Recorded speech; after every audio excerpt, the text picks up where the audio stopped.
Në vend të 1.000 denarëve për një porosi nga dyqanet online si Temu, AliExpress, së shpejti do të paguhen plus 3 euro ose 180 denarë të tjerë.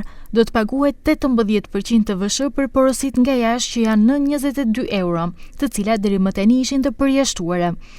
Ndryshimet në ligjin për tetimin mbi vlerën e shtuar dje kaluan filtrin e parë në kuvent, ndërsa për të martën është caktuar seanca plenare, ku deputetët duhet t'i miratojnë. Ligji do të hyjë në fuqi pas disa ditësh, pas publikimit në gazetën zyrtare. Kjo do të thotë shtrenjtim për të gjitha produkte që deri më tani nuk ishin të tatueshme.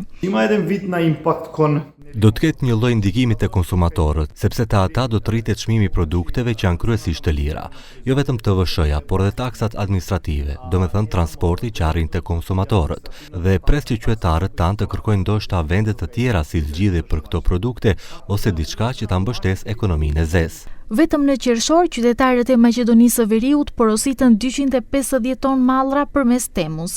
Nga këto 95 ton ishin në vlerë në 22 euro dhe për to nuk ishte paguar asgjë.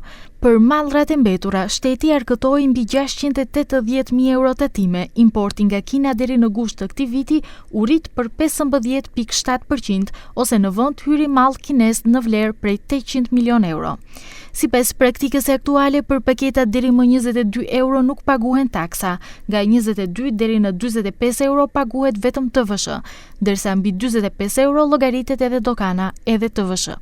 Por sipas Abil Baushit, kjo mas nuk do të ketë ndikim të madh në ekonomi. Shteti mund të përfitojë nëse kemi diku 5 milion shitje online, atëherë do të kishim diku 8 deri në 12 milion euro në buxhetin e shtetit.